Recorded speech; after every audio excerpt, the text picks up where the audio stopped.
Welcome back to the Deep Six Wrestling Podcast. It is August 8th, 2022. It's Monday. If you're new here, I'm Pat. I'm covering the entirety of New Japan Pro Wrestling's ongoing G1 CLIMAX tournament. It's the G1 CLIMAX 32. And if this is the first episode you're catching, be sure to go down to the episode description or click on our channel and find the playlist for every single night of our reviews for the G1. I've got every single night covered up until this point.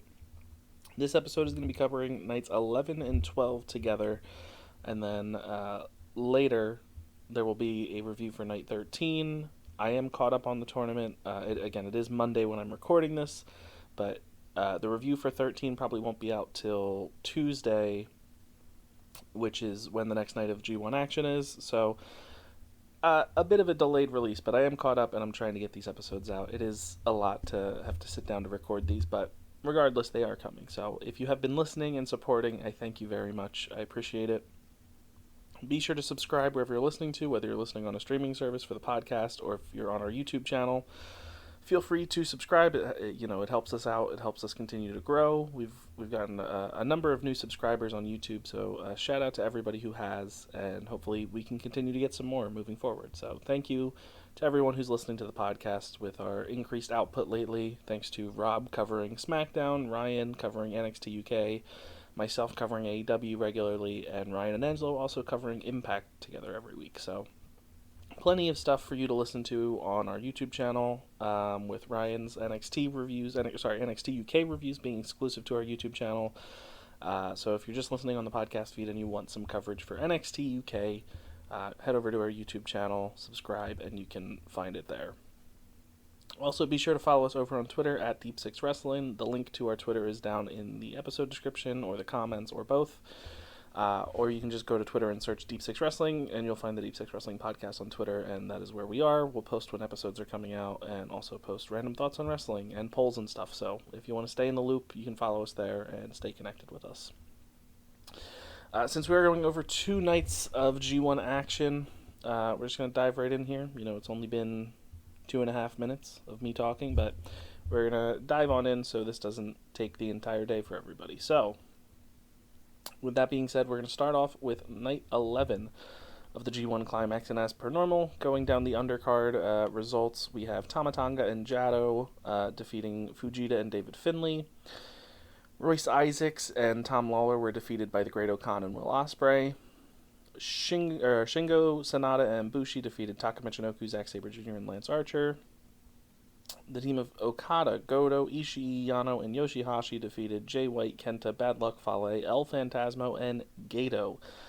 And that would lead into our first tournament match of the night, which was Bullet Club versus Bullet Club, as we'd have Juice Robinson versus Yujiro Takahashi. And I don't have any notes for this match because I did not watch this match. It was not because I didn't want to watch this match. It was because I was trying to catch up on these, and I accidentally skipped it, and I totally forgot to go back to watch this before recording. So I don't have notes on this match, but Yujiro Takahashi did move to 4 points, defeating Juice Robinson, as Juice sits at 2. So Yujiro moves to 4, Juice sits at 2 coming out of this. I have no idea the quality of this match, so I apologize to everybody, as I have seen every G1 match this year besides Yujiro Takahashi versus Juice Robinson. This is probably better than all of Bad Luck Fale's matches for what it's worth.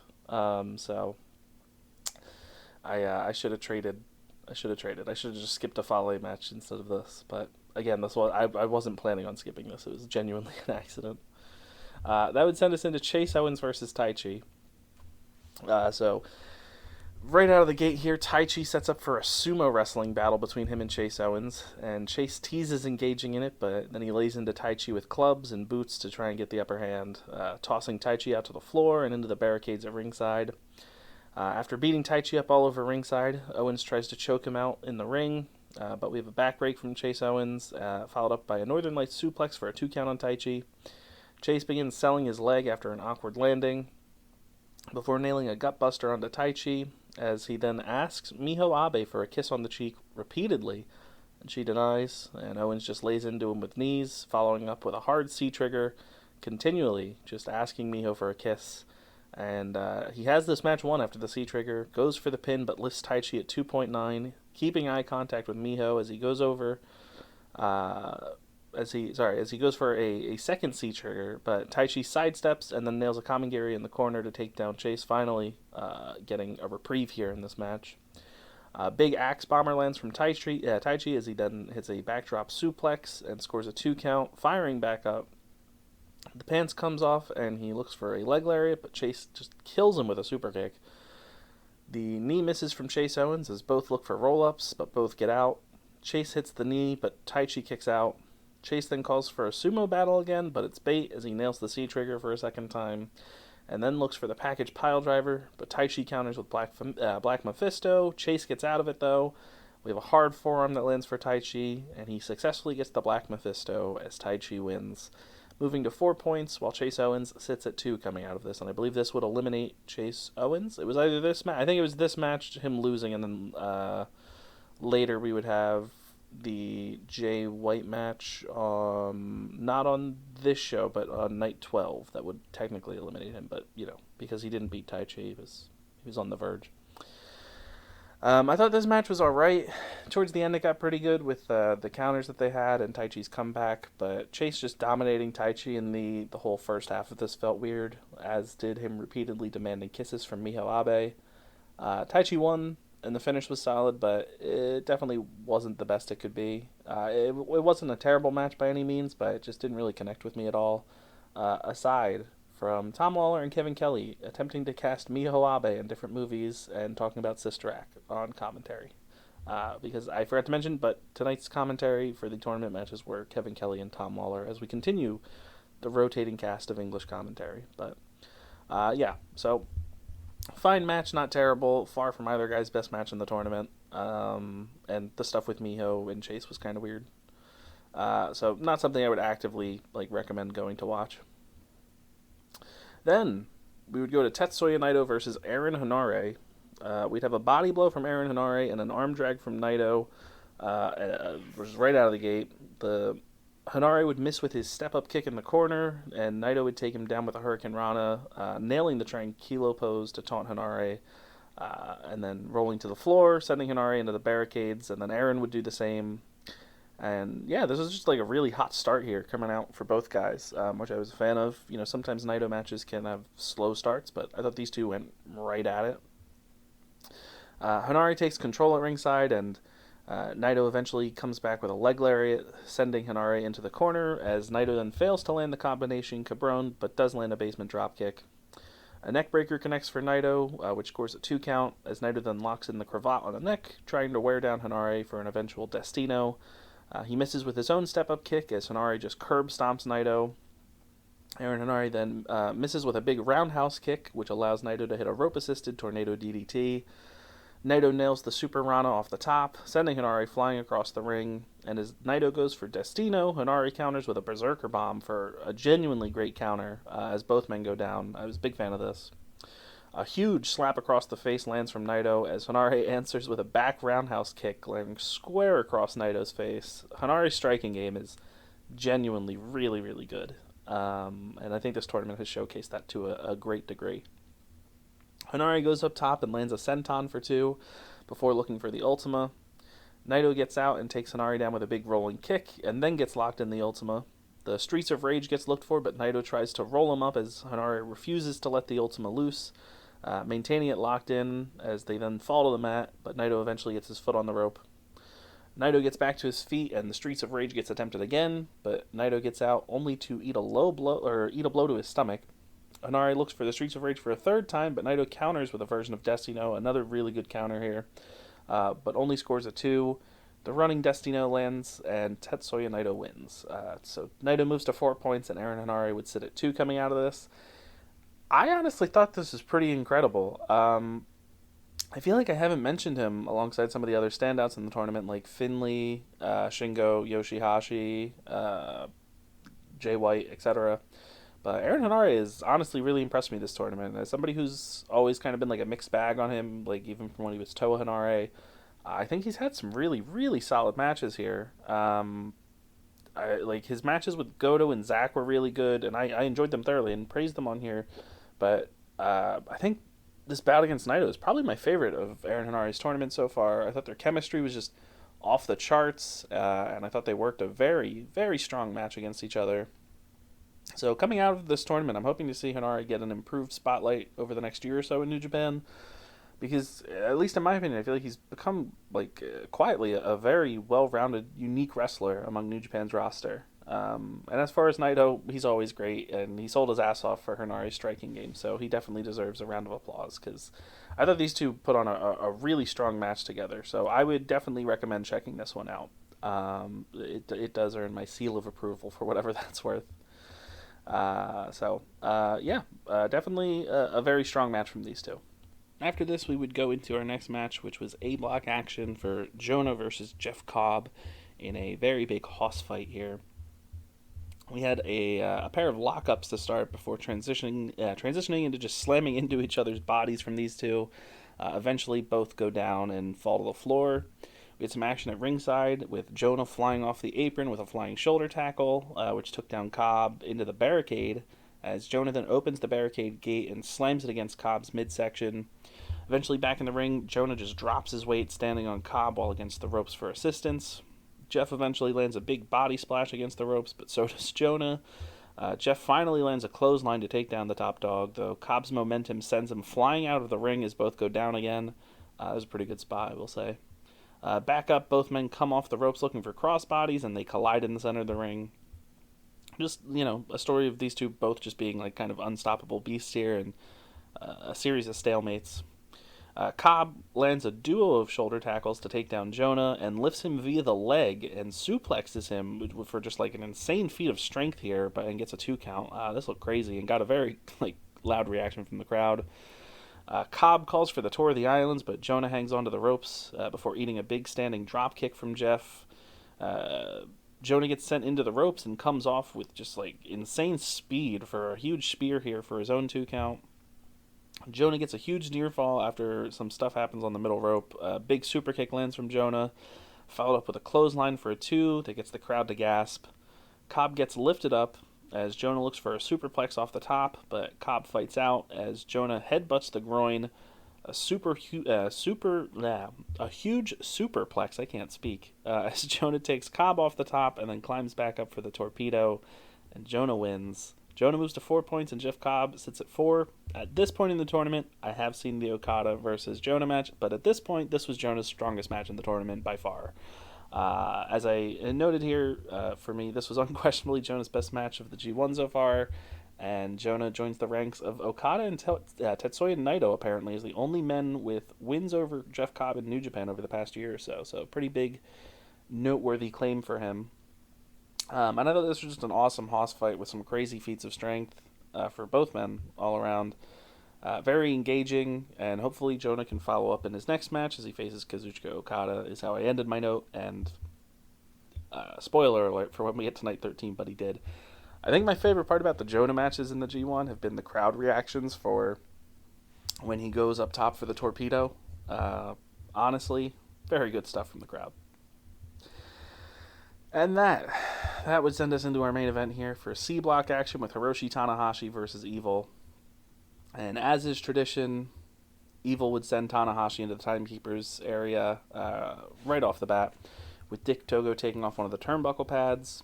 Evil would choke out Tanahashi with a microphone at ringside. Tanahashi gets sent to the ringside area again after a 2 count from being sent into an exposed turnbuckle.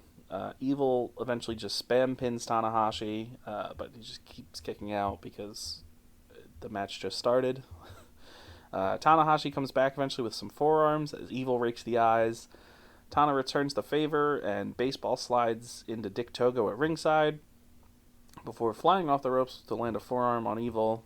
Off the second rope, we have the somersault senton for Tanahashi, which gets a 2 count. The sling blade fails to connect as Evil just heads to the floor, wrapping Tana's leg around the ring post. The Darkness Scorpion gets put in by Evil back in the ring as Tanahashi fights the ropes and gets his arm on the rope as Evil refuses to break the hold. Repeated dragon screws land from Tanahashi, including a reverse one as he targets the leg of Evil. And then he locks in the Texas Cloverleaf in the center of the ring.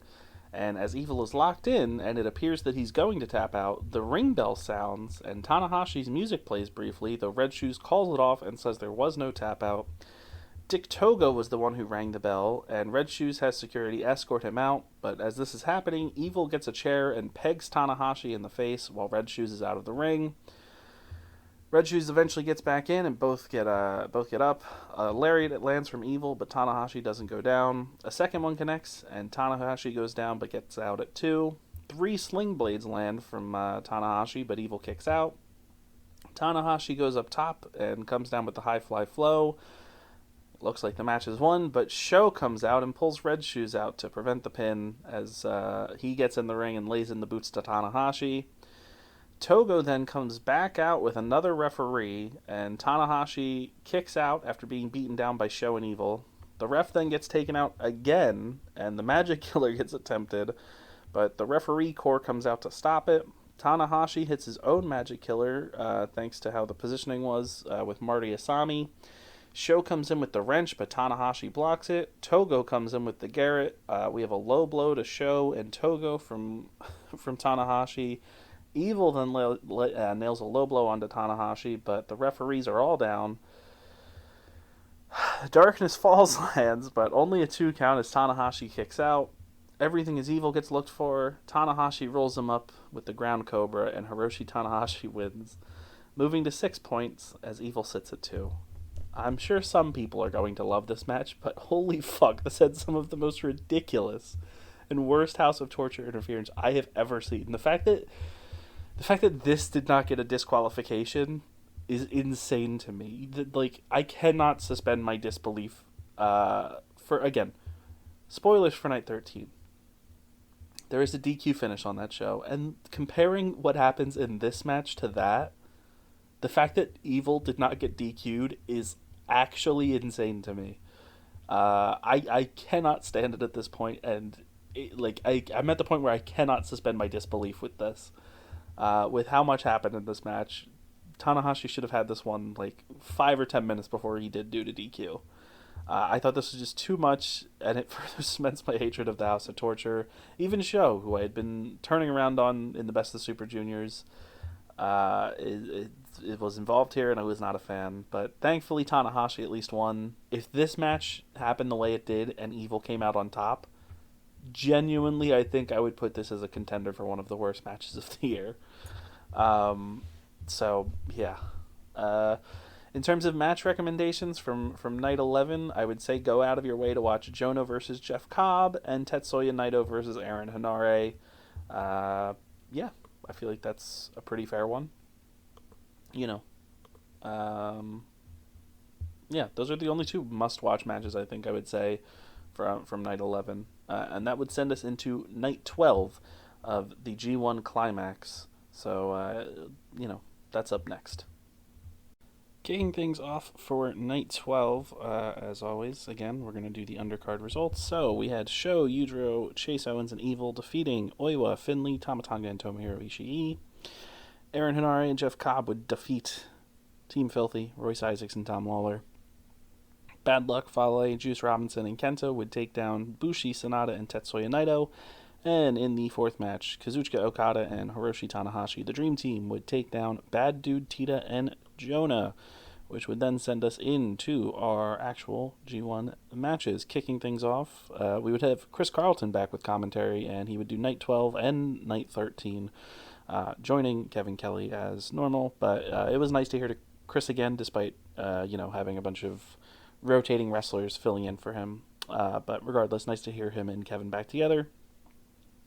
Our first match of the night would be D-Block action with El Phantasmo versus YOSHI-HASHI, and it was noted by commentary here that this is a first-time singles meeting for these 2. So, this would be a night where I think we'd have multiple first-time matches, if I remember correctly, as we go through here. Has been a couple days since I've watched, but I tried to take notes whenever they mentioned it. YOSHI-HASHI allows El Phantasmo to strike him off the bat, just, saying, hit me. But instead, Phantasmo just pokes the eyes and stomps the feet, as YOSHI-HASHI uses the Headhunter to take him down, before Phantasmo comes back with a Hurricane Rana and a diving crossbody to the floor. ELP then nails the springboard moonsault off the apron, coming back over the top rope for a swanton, but YOSHI-HASHI gets the knees up, as commentary notes that it has been 13 days since El Phantasmo's last singles match in the G1, which is still a crazy stat for this year's G1 with how it's structured. But a very strong start to this one with some great offense here. In the corner, Phantasmo tries to light YOSHI-HASHI up with forearms, but Yoshi uses a strong chop to level him, dropping ELP with a back body drop out of the corner. More chops land from YOSHI-HASHI, but Phantasmo fights out and lands a dropkick after both men run off the ropes, dodging each other. The forearm chop combo lands from El Phantasmo in the corner as the crowd claps along with each strike. Yoshi tries to chop him in the corner, but ELP dodges and springboards for a crossbody, and then a lion salt, both landing only for 2 counts. The CR2 gets looked for by El Phantasmo, but YOSHI-HASHI gets the inside cradle for 2 before coming off with hard chops, as YOSHI-HASHI has, again, really improved his strike game. The basement dropkick from YOSHI-HASHI lands as El Phantasmo sells it like death, just landing on his head. I don't think I've ever seen somebody sell a basement dropkick like that. YOSHI-HASHI then chops ELP so hard that he goes over the top rope as the crowd comes to life with applause, as YOSHI-HASHI flies over the top rope and takes out Phantasmo on the floor. YOSHI-HASHI then looks for the Kumagoroshi, but ELP fires a number of chops, as Yoshi then lets out a visceral scream, leading to a clothesline as both men go down in the center of the ring. Fighting up to their feet, Yoshi gets the better of a strike exchange as ELP gets a crucifix pin for 2 before going up to the middle rope for a forearm drop. The sudden death gets looked for, but YOSHI-HASHI counters with a dragon suplex before ELP levels him with the sudden death, but he can't make the cover as he goes down as well. The UFO connects from Phantasmo as he goes up top and then lands the Thunder Kiss 86 from across the ring, but YOSHI-HASHI kicks out. CR2 gets looked again for a second time as YOSHI-HASHI goes for a jackknife cover that Phantasmo gets out at 2.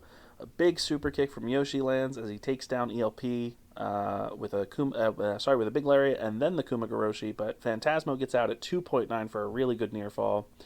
Karma gets looked for, but Phantasmo rolls up for 2. Then YOSHI-HASHI comes out of nowhere with a Canadian Destroyer and Karma, and YOSHI-HASHI wins, and for the first time ever in his wrestling career, this man has a 2-1 record in the G1 CLIMAX tournament. So big props to YOSHI-HASHI as he moves to 4 points, and El Phantasmo sits at 2. I thought this match ruled from top to bottom, and I really do believe that YOSHI-HASHI has genuinely become an MVP of the G1, just like, somebody that you can count on to deliver great matches over the past few years. I thought he had a breakout performance in the 2020 tournament, which is what really turned me around on YOSHI-HASHI as a wrestler. And he's had some killer matches this year's tournament, specifically with Shingo and then here with El Phantasmo. So major props to YOSHI-HASHI. El Phantasmo, I think, is equally delivering some very strong matches in his first G1 outing. So, again, major props to him. He had an entertaining match with Yujiro Takahashi, so that's really all you need to know. And I thought the chemistry and pacing here between these two was great. So, yeah, and all their big moves connected really well, and the near falls were there, and they had me biting. So, I would highly recommend this match. I thought these two delivered a great match here. We would go to A block for Toru Yano versus Lance Archer, the dream match. Yano tries to avoid conflict, running away from Lance as he attempts an atomic drop, but Lance is too tall for it. Yano exposes a turnbuckle pad and grabs it, but Lance levels him and throws the pad away before undoing another one, leaving 2 corners exposed. Yano gets taken down with a big boot as they go to the floor. Lance gets the tape and uses it to lock Yano in place against the barricade, but Yano pulls the scissors out of his pants and begins cutting the tape away. And Yano manages to get in literally at the last second because he was struggling to get out of this tape for some time. Back in, Lance throws the DVD case at Yano as the other corner pads come off, with Yano repeatedly trying to beat Archer with it before eating a clothesline. A bit strange that, again, I mentioned it before, but that there's a DQ on night 13 for using a weapon in front of the ref, and Yano here was literally just repeatedly using a weapon. I guess the reasoning is because it's a comedy match, but you need to have some level of consistency if you're going to do this directly in front of the ref. Archer comes off the apron with a cannonball, but Yano throws Yuta Nakashima, the young lion, in the way and nails a low blow. Yano attacks Nakashima and tapes he and Lance Archer's hands together between the barricade. Archer yanks Nakashima through the railing, still taped together, as they roll into the ring and they clothesline Yano together. Lance then gets them separated before power slamming Nakashima onto Yano and then choke slamming him as he blames the nonsense that was going on the young lion. Lance chases Yano into the corners as Lance eats all of the exposed steel and a chop block and then a roll up for 2 from Yano. We have a ref bump and a low blow and another roll up here, but Lance gets out. Lance stomps and tunes up the band as he sells his injured nether regions, which was actually pretty funny. And we had some laughs from the crowd here as well. An eye rake from Yano, but Lance comes back with the step-up running knee, and the blackout lands. Lance Archer wins, moves to 4 points, and Toru Yano sits at 2, and is now mathematically eliminated from the G1. I thought this was probably one of Yano's best matches of the G1. I thought this and his match with Tom Lawler were standouts as the comedy actually landed here. I thought Archer came off as a fairly underrated comedy wrestler and did his part for making this ridiculousness work, while also wrestling well enough. It wasn't anything groundbreaking, and I wouldn't say it's like must watch, but aside from the inconsistency with Yano not getting DQ'd for using a weapon blatantly in front of the ref, this was perfectly fine, but by all means. So yeah. C-Block action would be up next with Zack Sabre Jr. versus Hirooki Goto, and according to commentary, this is the first time ZSJ and Goto have met in singles action since around 2017's G1 CLIMAX. I'm pretty sure I heard that right, so pretty crazy stat, if that is correct.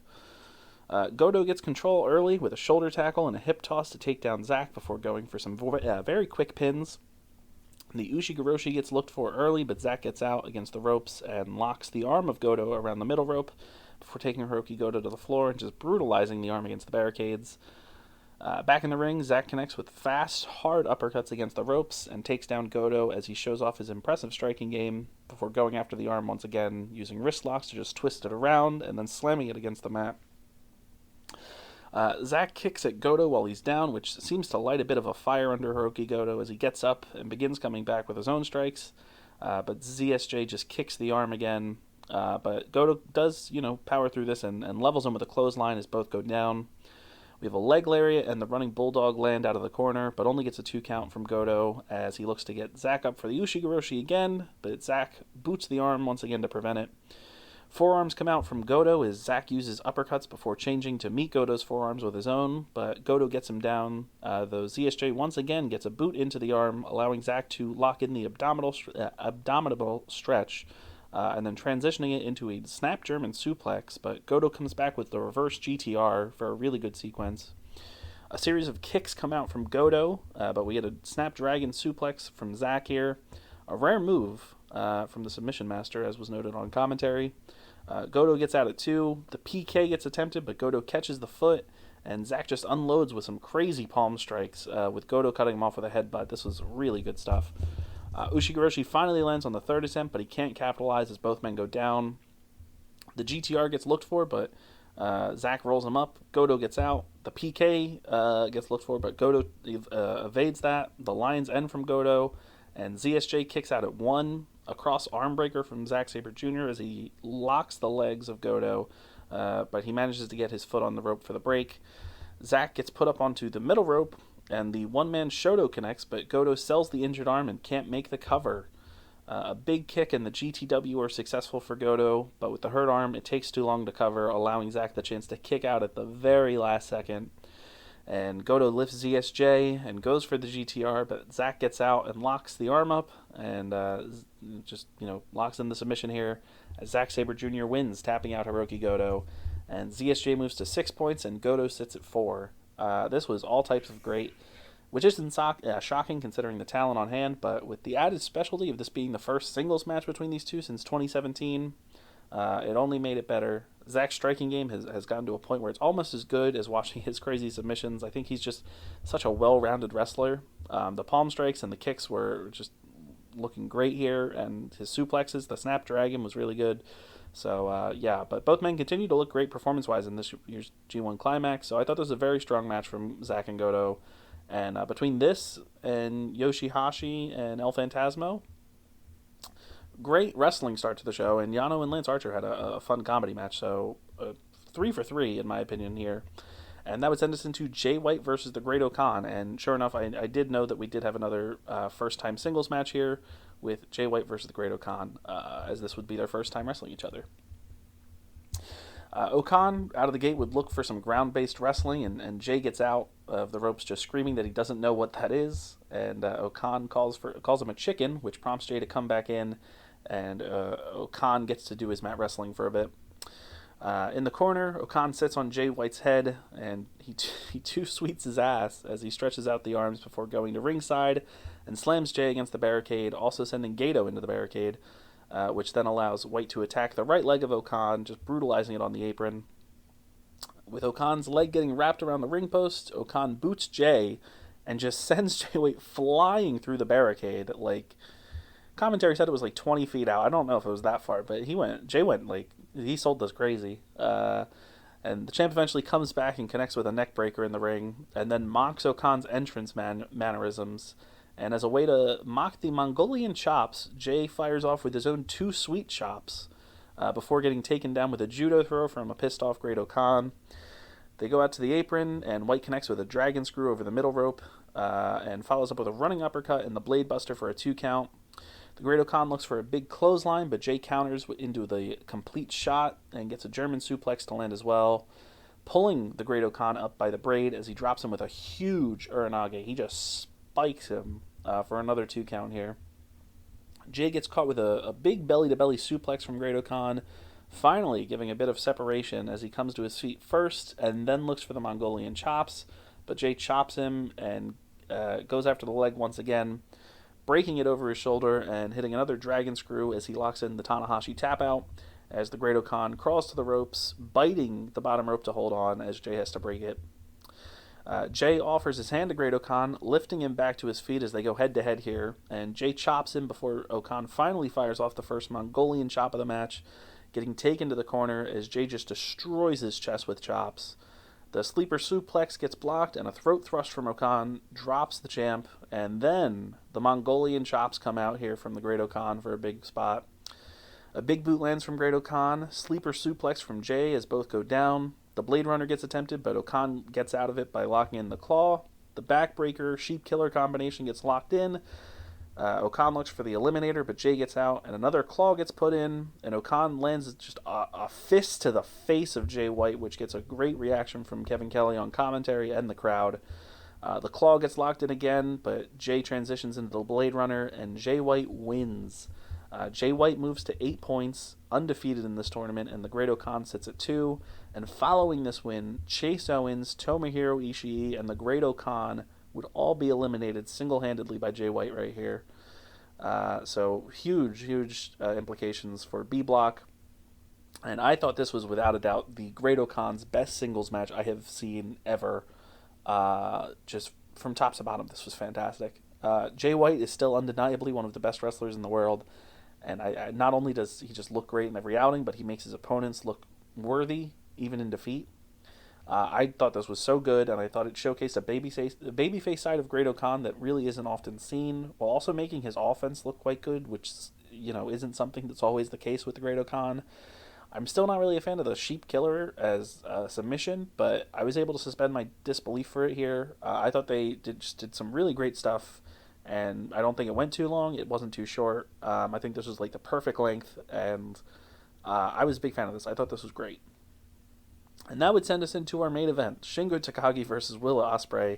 And on a night with a number of first-time matches, this main event served as another chapter in one of the best ongoing sagas within New Japan and within wrestling as a whole, with Shingo taking on Ospreay again, this time in G1 action, I believe for the first time since the 2020 G1? I think that's when they faced off, is in 2020 for G1, I think. Don't quote me, but I'm pretty sure that was the last G1 match between them. Both look to take control from the start, starting fast, with Shingo cutting Will off using a hip toss to ground Ospreay. He sends Will into the ropes, and Takagi connects with a knee to the gut and a vertical suplex before locking his legs around the midsection of Ospreay, as commentary notes the life-threatening kidney infection that Ospreay dealt with earlier in the year, for reasoning behind Shingo targeting the midsection. Elbows land from both guys, and a DDT lands from Shingo, but Ospreay gets to his feet and connects with a plancha for a big reaction from the crowd. A big backbreaker lands from Ospreay before leveling Takagi with a forearm to the face. We have a springboard from Ospreay, but Shingo evades and lands a punch and takes down Ospreay with a short-armed lariat to break up the offensive run here from Will. Backdrop from Shingo, but Ospreay evades, though Shingo gets it on the second attempt, and he sends Will to the floor before hitting a variant of Tanahashi's twist and shout for a 2 count. The no Shigami gets looked for from Shingo, but Ospreay gets out and connects with a stunner, sending Shingo reeling into the corner as Ospreay lends a springboard forearm. The Kawada kicks from Ospreay, which Shingo takes as Will looks for the Os cutter. Shingo looks for something called a blood fall. I think it was what Chris Carlin called it on commentary. I genuinely don't know what move that is. But Will gets out of it, whatever he was attempting here. And he flips out of it and takes out Shingo's knee in the process, as Takagi eventually comes back and unloads with the elbows to Ospreay's neck, looking for the sliding lariat, but Ospreay evades. The handspring cutter from Ospreay, but Shingo evades, and a huge power bomb gets looked for, but then Ospreay gets out of it and lands the handspring kick, then a sliding lariat from Shingo, but Ospreay evades that again, and then connects with a final kick to just close out an insane sequence that is very hard to recap.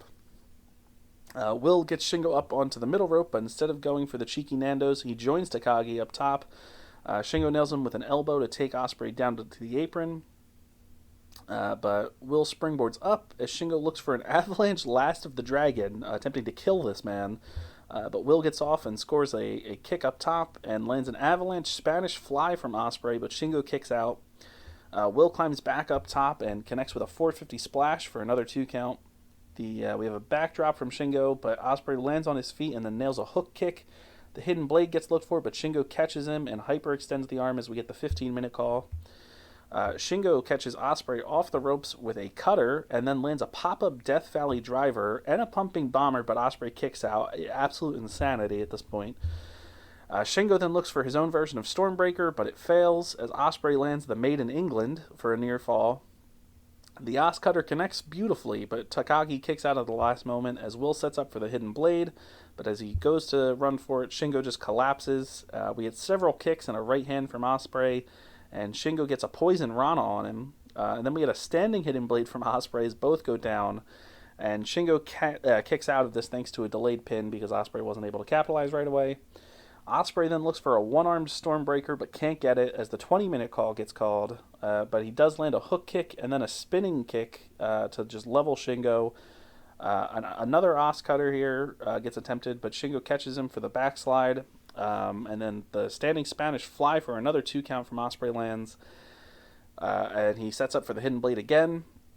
He goes for it, but Shingo ducks, and then nails a dragon suplex, a pumping bomber. Ospreay kicks out, and Shingo comes back with the sliding elbow and the last of the dragon as Shingo Takagi wins in a bonkers main event, moving to 4 points as Will Ospreay sits at 4 points. This was as good as anyone could expect from these two, just a totally nuts main event from Shingo and Ospreay, delivering one of, if not the best match of the tournament so far, and arguably probably a match of the year contender for a lot of people watching this. And I thought this closed out what has to be considered the strongest night of the G1 so far. I don't know if they're going to be able to top this. Night 12 was just insanity from top to bottom. You kick things off with El Phantasmo and YOSHI-HASHI having a great match. You had Toru Yano versus Lance Archer, which probably over-delivered for a lot of people. Zack Sabre Jr. versus Hirooki Goto was great. Jay White versus the Great-O-Khan in the Great-O-Khan's best singles match, and then a incredible main event with Shingo Takagi and Will Ospreay. So I don't really think there's a negative to this night's to night 12 of the G1 Climax. I think that this was just killer with no filler.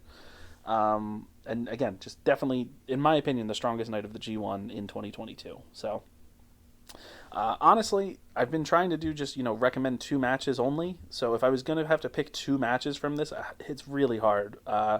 Shingo versus Ospreay is like a given. So I'll ignore Shingo versus Ospreay. Everybody knows that you have to watch that. So then choosing from the other 4, I would say Jay White versus the Great-O-Khan, and probably YOSHI-HASHI versus El Phantasmo. Goto versus Zack was great, and Lance and Yano was fun. So again, I think you should probably go out of your way to watch all of Night 12. But if you're only picking, again, everybody who keeps up with New Japan, you're gonna watch the Shingo versus Ospreay match. But if you want two other matches to watch, Jay White versus the Great Khan and YOSHI-HASHI versus El Phantasmo should be what you do.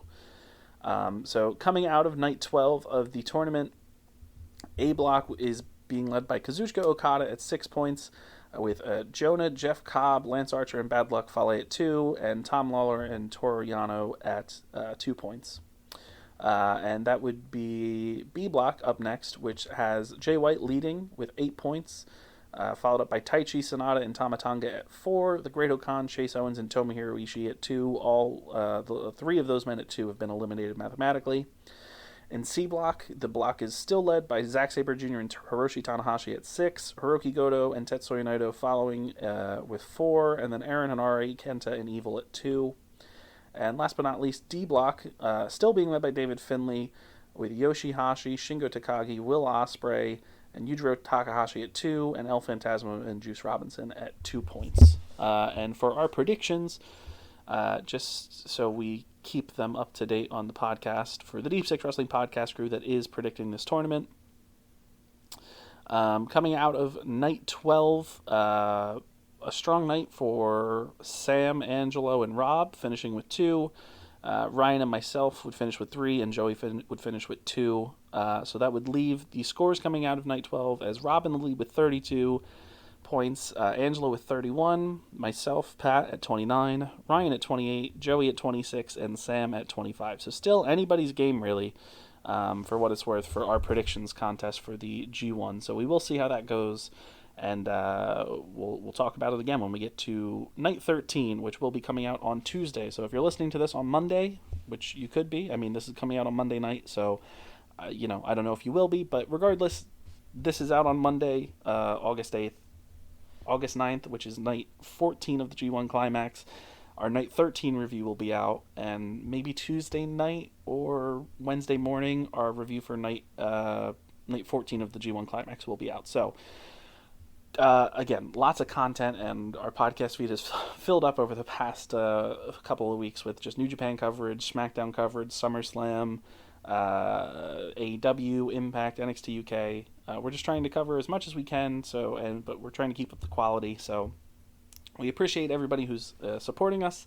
Be sure to leave a like on the video or leave a review if you're listening on Apple or Spotify. It helps us out.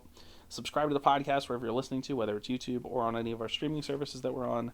And be sure to follow us on Twitter as we continue to look to grow our platform. So thank you for the support, and I will talk to you in the next episode.